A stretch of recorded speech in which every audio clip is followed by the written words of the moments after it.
कहानी की शुरुआत मेट्रो के एक सीन से होती है जहां मेन कैरेक्टर इंसु, जो एक कॉलेज स्टूडेंट है, अपनी मां से फोन पर बात कर रहा होता है। वो स्कूल के बाद घर जा रहा होता है। मां पूछती है सब ठीक है ना, तो वो कहता है कि हाँ मैं ठीक हूं, और अगर वही प्रॉब्लम दोबारा हुई तो मैं अंकल के घर चला जाऊंगा।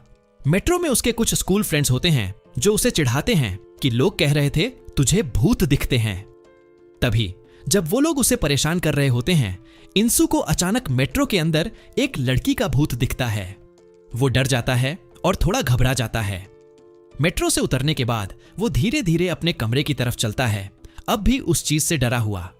जो कुछ उसने देखा था उससे वो इतना डर जाता है कि अपने अंकल सुन इल के पास जाने का फैसला करता है। वो अंकल को फोन करता है और बताता है कि वो उनके पास रहने आ रहा है। कुछ दिन बाद इंसु अपने होम टाउन वापस आता है, जहां उसे एक बहुत प्यारी सी स्कूल गर्ल लिली दिखती है। वो क्यूट और अट्रैक्टिव होती है, लेकिन इंसु उसे इग्नोर कर देता है। फिर इंसु अपने मामा सुनील से मिलता है। उनके पास भी घोस्ट दिखने की वही ताकत है। मामा उससे पूछते हैं कि दादाजी वाला लॉकेट अब भी काम करता है क्या?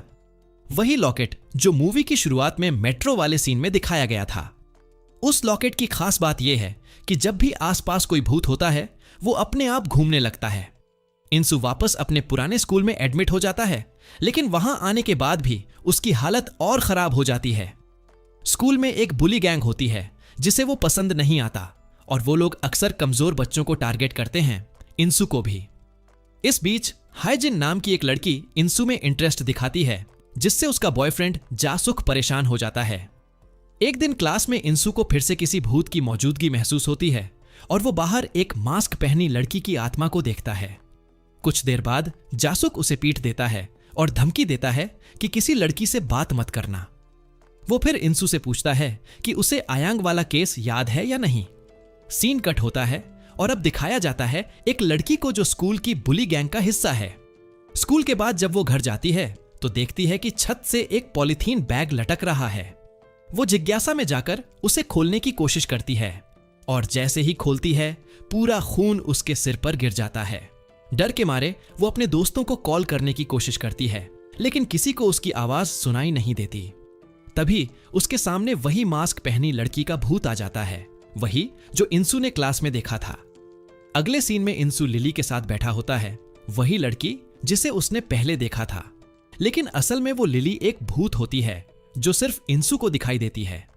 लिली इंसु से कहती है कि जासुक से डरना नहीं, क्योंकि वो बिना वजह सबको तंग करता है। तभी अचानक तेज हवा चलने लगती है और लिली उसे चेतावनी देती है कि वो मास्क वाली लड़की आसपास है। फिर फटाफट वहां से भाग जाती है। उधर वो मास्क वाली आत्मा हाय जिनकी फ्रेंड को पकड़ लेती है और उसे एक स्टोर रूम में ले जाती है। वहां उसके हाथ पैर बांधकर उसे खत्म कर देती है। एक दिन जब इंसु और लिली साथ टहल रहे होते हैं तो इंसु उसे आयांग के बारे में बताता है। आयांग उसकी बचपन की क्लासमेट थी जो रहस्यमयी तरीके से मरी थी। फिर एक दिन इंसु को फिर से आत्माएं दिखने लगती हैं और आयांग की आत्मा उसके सामने आती है। वो उससे विनती करती है कि सबको बताए कि उसकी मौत के पीछे कौन है, और खुद ही कातिल का इशारा करती है। लेकिन इंसु डर के मारे चुप रह जाता है और कुछ नहीं कहता। वो लिली को बताता है कि वो इसलिए वापस आया है क्योंकि उसे लगता है आयांग अब भी उसका इंतजार कर रही है। आयांग के इंतजार में इंसु आखिर उसके घर पहुंचता है और वहां उसके पापा से मिलता है। अंकल उसे देखकर खुश हो जाते हैं कि इंसु अब भी उन्हें याद करता है। तभी इंसु को आयांग की आत्मा पास ही खड़ी दिखती है। वो हाथ हिलाकर जैसे अलविदा कह रही हो। यह देखकर इंसु को थोड़ा सुकून महसूस होता है। इसके बाद इंसु और लिली साथ में बाहर घूमने निकलते हैं। दोनों एक दूसरे के साथ टाइम बिताते हैं और मजे करते हैं। इंसु उसे अपने हाथ गर्म करना भी सिखाता है, और भले ही लिली एक आत्मा हो, दोनों के बीच एक अच्छा बॉन्ड बन जाता है। अगले दिन स्कूल में हाइजिन एक लड़के को बिना किसी वजह के पूरी क्लास के सामने थप्पड़ मार देती है। यह देखकर इंसु गुस्से में आ जाता है और उसे बोल देता है कि उसे दूसरों को तंग करना बंद करना चाहिए। यह देखकर जासुक उठकर इंसु पर हमला करने वाला होता है, लेकिन हाय जिन बीच में आकर उसे रोक देती है। रात को इंसु लिली की स्केच बना रहा होता है। तभी लिली उसे छेड़ने लगती है। कभी इधर दिखती है, कभी उधर गायब हो जाती है। इंसु उसकी मौजूदगी महसूस करता है, लेकिन समझ नहीं पाता वो कहां है। जब वो कपड़े बदल रहा होता है तब लिली अलमारी के अंदर से उसे चोरी छिपे देख रही होती है।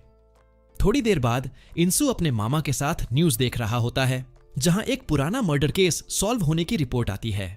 न्यूज में दिखाते हैं कि 10 साल बाद कातिल पकड़ा गया है और वो मास्क पहने हुए था। ये देखकर इंसु को तुरंत याद आ जाता है स्कूल में दिखी वो मास्क वाली लड़की का भूत। उसी वक्त उनके साथ रह रही एक आत्मा बताती है कि उस मास्क वाली लड़की का नाम सेई है।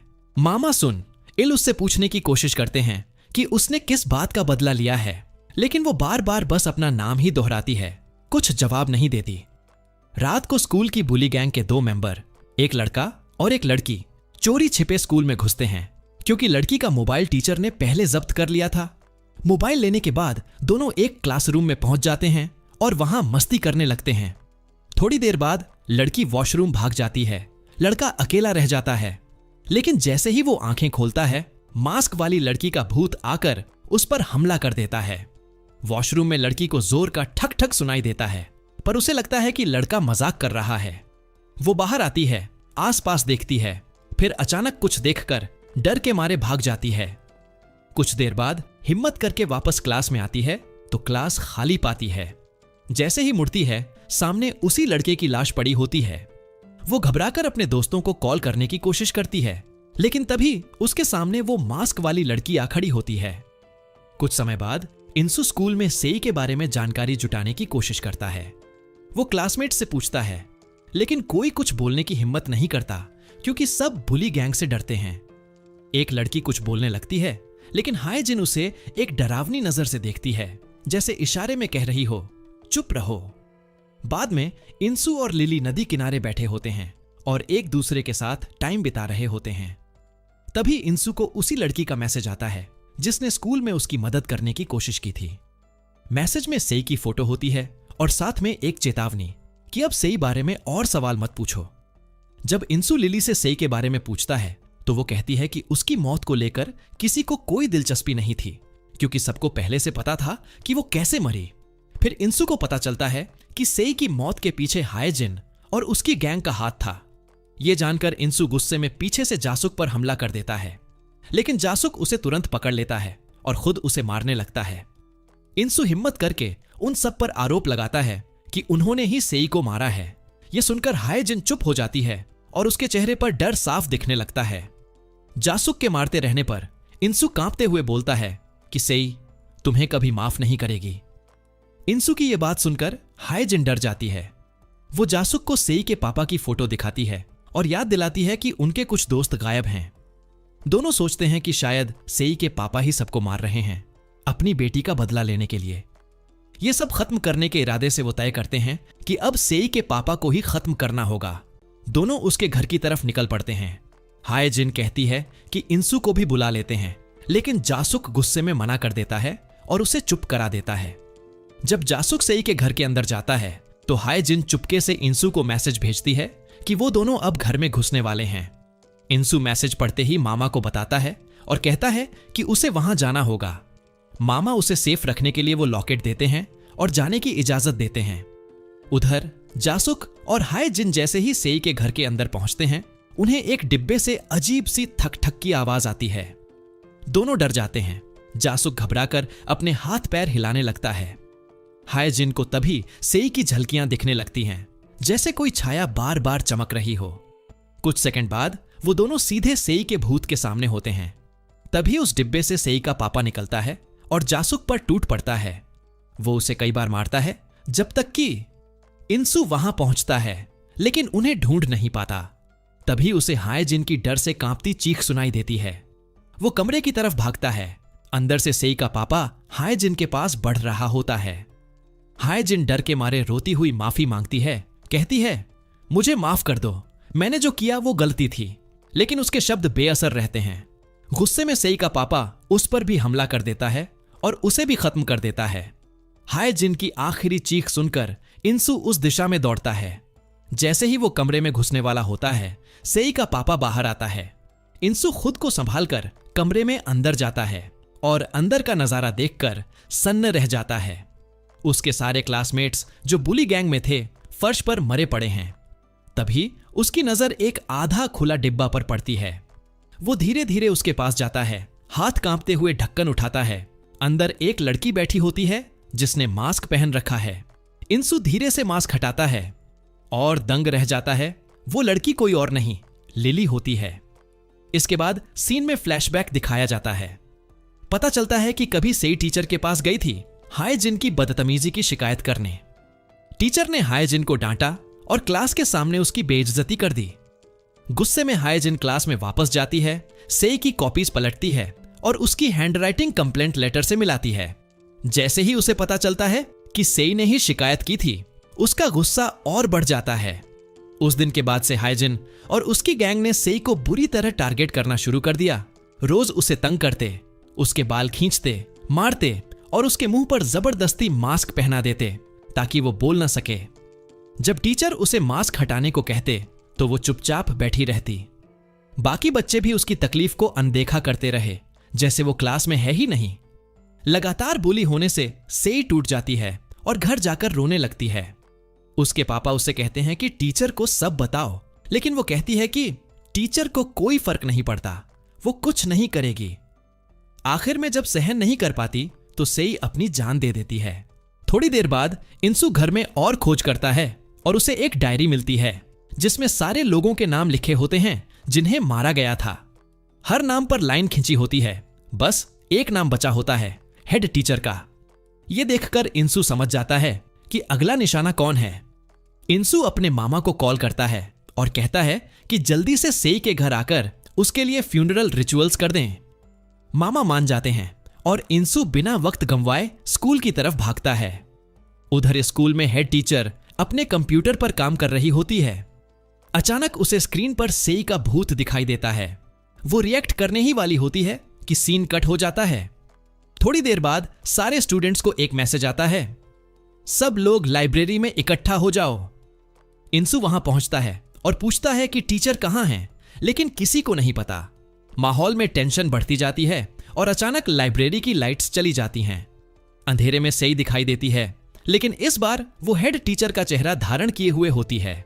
वो चुपचाप स्टूडेंट्स की तरफ पेट्रोल का डिब्बा फेंकती है और फिर अपना असली चेहरा दिखाती है। ठंडी नजर से सबको देखती हुई कहती है, जब मैं तकलीफा में थी तब तुम सब चुप थे, अब तुम्हें भी वही सहना होगा। इंसु उसे रोकने की कोशिश करता है, लेकिन वो लाइटर जलाती है और पेट्रोल की तरफ फेंक देती है। तभी उसकी दयालु साइड लिली आगे बढ़कर लाइटर पकड़ लेती है ताकि आग न लगे।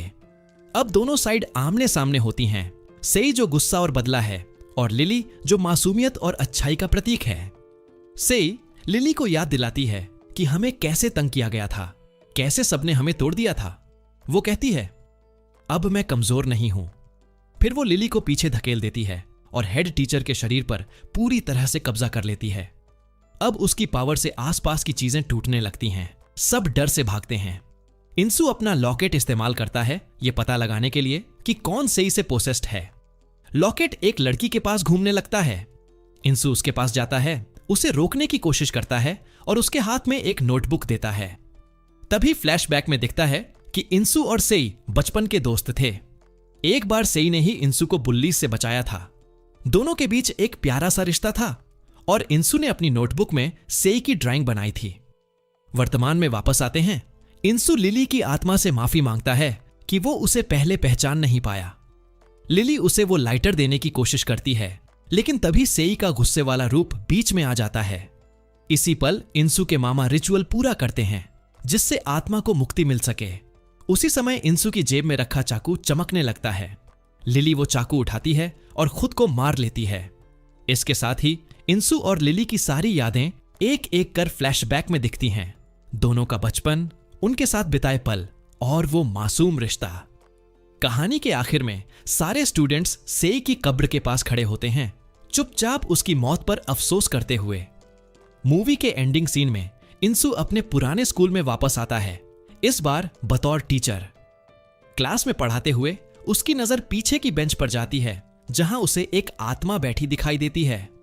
जब वो पूछता है कि वहां कौन बैठता था तो स्टूडेंट्स बताते हैं कि वहां एक लड़की बैठती थी जो हाल ही में दूसरे स्कूल चली गई है। इंसु उस आत्मा को देखता है और जैसे ही वो आत्मा उसकी तरफ बढ़ती है, मूवी वहीं खत्म हो जाती है। ये कहानी आपको कैसी लगी कमेंट करके जरूर बताएगा। और ये वीडियो पसंद आई हो तो वीडियो को लाइक और चैनल को सब्सक्राइब भी जरूर कीजिएगा।